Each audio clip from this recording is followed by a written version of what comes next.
यही है। मैं बता देता हूँ आपको, आलमी कुव्वतों का एजेंडा यह है कि पाकिस्तान में पोलराइजेशन हो, पाकिस्तान में नफसा नफसी और अफरा तफरी का आलम हो, पाकिस्तान जल्दी से तेजी से जो है डिफॉल्ट की तरफ जाए, पाकिस्तान को डिफॉल्ट करार देने के बाद श्रीलंका जैसे हालात पैदा किए जाए। नॉनसेंस। मैं तो आपको ये बता रहा हूं, बहुत सारे गरीब रात को भूखा सो रहे हैं, ये सब ड्रामा है। मुल्क में बहुत पैसे हैं, ये हो गया, लोग रेस्टोरेंट भरे हुए हैं, ये वो, ये जो जिसे मैं कहता हूं ना नॉनसेंस। जब भी पाकिस्तान पे बुरे हालात आते हैं तो हम अपनी झोली फैलाए, अपनी पहुंच जाते हैं अपने अरब ममालिक के यहां। दे दे बाबा, कुछ तो दे दे बाबा, कुछ तो दे दे, या शेख इधर तो देख। ये मैं आपको सही बता रहा हूं कि अरब ममालिक में पाकिस्तान की रेपुटेशन बहुत ही खराब है। रवैया इख्तियार कर ले कि हम दुनिया को बोले कि हम अब डिफॉल्ट कर चुके हैं, आपके कर्जे वापस नहीं दे सकते हैं, आपको जो सैंक्शंस लगाने लगा दे। और अपनी प्राइम मिनिस्टर जब पैसे मांगने गया सऊदी अरेबिया, यूएई और तुर्की, जरा सुनिए। मैं सऊदी अरब से होकर आया हूं, मैं यूएई के होकर आया हूं, मैं तुर्की होकर आया हूं, और मैंने भाइयों को कहा कि आप हमारे बड़े अजीम भाई हैं, हमेशा आपने हमारी मदद की। और मैंने यही कहा, जब मैं आया हूं तो आप समझेंगे शायद मांगने आया, मैं मांगने नहीं आया, लेकिन मजबूरी है। और जिस तरह माजी में 75 साल में आपने हमारा हाथ बढ़ाया है, कुछ ऐसा आप हाथ बढ़ाने का मैं वादा करता हूं कि इंशाल्लाह हम पूरी कौम हम मिलकर दिन रात मेहनत करेंगे, पसीना करेंगे, अपने पांव पे खड़े होंगे। जी शहबाज शरीफ, सुन लिया पाकिस्तानियों, क्या आप भिखारी हो? और आज फिर मांगते फिर रहे, दे दे बाबा, दे दे बाबा, एक ब्रेक ले ले बाबा।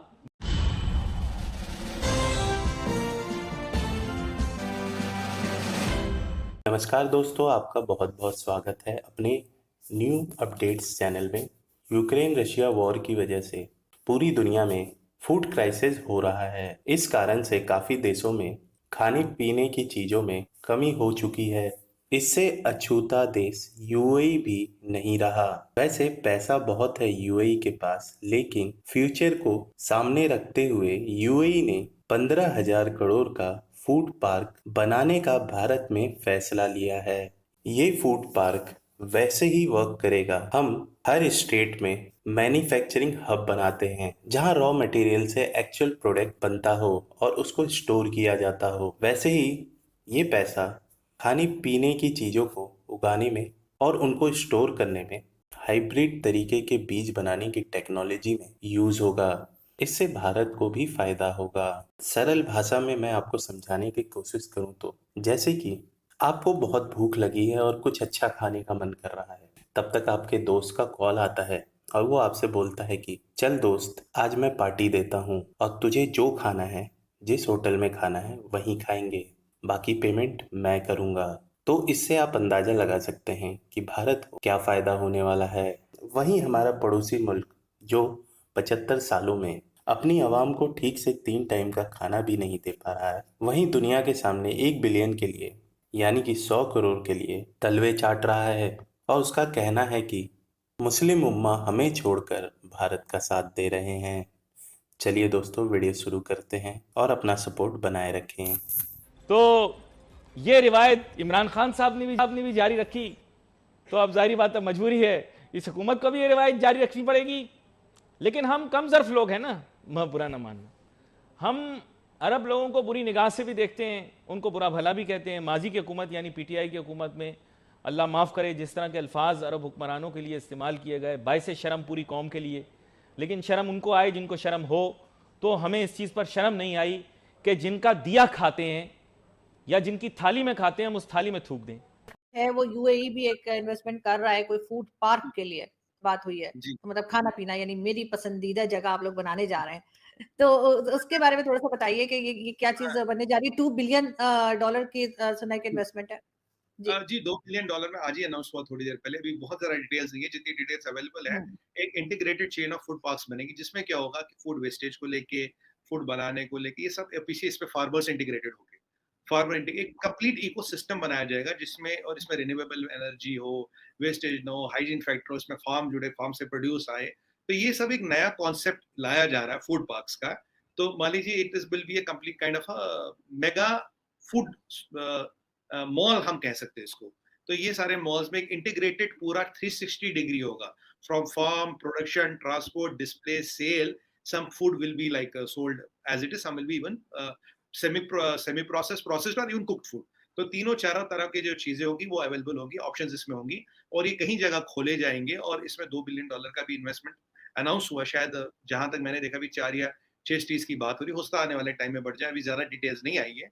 तो ये एक मैं इसको जैसे देख रहा हूँ, मैं देख रहा हूँ कि यूएई ये यूनाइटेड अरब एमिरेट जो हमारा थर्ड बिगेस्ट ट्रेडिंग पार्टनर है by the way, is entering into integrated food chain business in India. Integrated food chain business कह सकते हैं उसको, integrated food chain business into India में वो आ रहे हैं।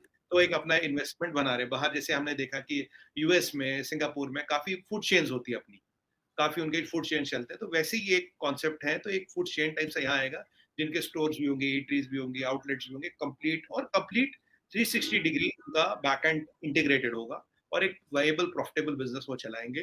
तो और इससे अच्छा क्या होगा कि अगर ये चेन आती तो और भी कंट्रियां जो है वो धीरे धीरे वो भी इंटरेस्टेड हो जाएंगी। तो ये हमारे यहाँ जरूरत भी है अभी, और पोटेंशियल बहुत है। पर कैपिटा इनकम बढ़ रही है, बहुत बड़ा मिडिल क्लास है, बहुत बड़ा यूथ है। तो I see this is a very good economic initiative, but अभी एक छोटी सी शुरुआत है। क्योंकि आरजू जी मैं आपको एक बात बताऊंगा, अराउंड 15 और 20 इयर्स डाउन द लाइन, मुझे एग्जैक्ट नंबर इट इज 2026 नहीं 2036 है, उसके बाद का नंबर या 42 है। इंडिया रिटेल पूरा रिटेल में कह रहा हूँ, will be worth $3 trillion. $3 trillion केवल इंडिया रिटेल होगा।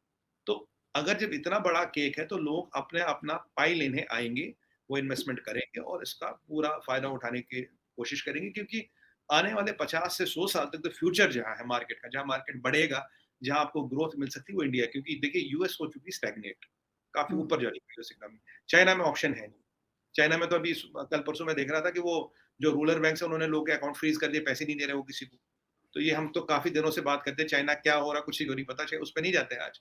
तो यूएस का स्टैग्नेटेड इकोनॉमी, इतनी ग्रोथ नहीं मिलेगी। China is not option. अब जो ऑप्शन बचती है, अगर आपको एक $multi-billion बिजनेस करना, वो है इंडिया। क्योंकि यूजुअली सीईओ से क्वेश्चन पूछा जाता है, where will the next 100 million come from, और where will the next billion come from. ये हर सीईओ से एक सवाल जरूर पूछा जाता है, क्योंकि मैं रह चुका हूँ तो आई अंडरस्टैंड दिस। एक सवाल जरूर होता है, where is your next 1 billion coming from. अब जिसको भी आज आप ये पूछोगे where is your next 1 billion coming from, Arzoo ji आंख बंद करके आपको एक चीज बोल रहा हूँ, चाहे उसकी नेशनलिटी कुछ भी, उसका धर्म कुछ भी हो, यहूदी हो, पारसी हो, मुसलमान हो, क्रिश्चियन हो, किसी भी कंट्री में अगर उससे सवाल पूछा जाएगा, ही विल रिप्लाई इंडिया। क्योंकि यही है जो 100 मिलियन है, 1 बिलियन वाली बात जो है वो केवल यहाँ है। और कहीं ये पॉसिबल, मैं नहीं कह रहा यूएस में पोटेंशियल नहीं, इतना पोटेंशियल नहीं, इकोनॉमी ऑलरेडी पीक कर रही है और आबादी भी इतनी ज्यादा नहीं है। चाइना का ऑप्शन दुनिया के लिए बंद हो चुका है। तो where is the next 1 billion coming from? If this question is asked, the answer is definitely India. इसमें कोई शक, कोई दो राय नहीं है। और ये उसी दिशा में मैं एक फर्स्ट स्टेप देख रहा हूँ, एक बड़ा प्रोडक्टिव और फर्स्ट स्टेप देख रहा हूँ। और इससे ये भी पता लगता है कि जो हमारा टारगेट है आने वाले 10 सालों में यूएई के साथ अपना ट्रेड $100 बिलियन। तहरीके इंसाफ जो दावा कर रही थी वो बात सामने आ रही है, स्लोली एंड ग्रेजुअली कड़ियां मिल रही हैं, हकीकत सामने खुल रही है। तला ऑप्शन 2 है पाकिस्तान के पास। ऑप्शन नंबर 1 ये है कि हम ईरान की तरह सैंक्शंस का सामना करें, मुश्किलात का सामना करें, अपनी प्रोडक्टिविटी बढ़ाएं। आज हम जानते हैं कि तेहरान में बनने वाली लस्सी कराची में आकर बिकती है। हम जानते हैं ईरान का तेल पूरे पाकिस्तान में स्मगल होकर अवेलेबल होता है, लेकिन लीगली हम अवेलेबल नहीं कर सकते क्योंकि हम अमेरिका के गुलाम हैं, तो हम ईरान से तेल नहीं ले रहे हैं। अगर हम ईरान का रवैया इख्तियार कर ले कि हम दुनिया को बोले कि हम अब डिफॉल्ट कर चुके हैं, आपके कर्जे वापस नहीं दे सकते हैं, आपकी जो सैंक्शंस लगाने लगा दें, और अपनी प्रोडक्टिविटी, अपनी इंडस्ट्री, अपनी गाड़ियां बनाएं, अपने डेयरी प्रोडक्ट्स बनाएं, अपनी चीज बनाएं, अपने चॉकलेट्स, अपने बिस्किट्स, कब तक इंपोर्ट करते रहेंगे हम दुनिया का सामान? हमारी प्रोडक्टिविटी इतनी लो है, इसलिए आज हम यहां खड़े हैं। इंडिया इसलिए $650 बिलियन के रिजर्व रखता है क्योंकि वो हर चीज अपनी बनाते हैं। उनका मिनिस्टर लैंड क्रूजर में नहीं, एम्बेसडर गाड़ी में चलता है जो मेड इन इंडिया होती है। सैडली हमारे जितने मिनिस्टर हैं उनको लैंड क्रूजर, मर्सिडीज और BMW के अलावा और कुछ पसंद नहीं है। चलो दोस्तों, वीडियो में इतना ही। अगर वीडियो पसंद आए तो वीडियो पे लाइक और कमेंट जरूर करते हैं। साथ ही साथ इस चैनल पे नए हैं तो चैनल को सब्सक्राइब कर लें और नोटिफिकेशन बेल भी दबा दें, जिससे हमारी नई नई वीडियो आपको मिलती रहेंगी। जय हिंद, जय भारत।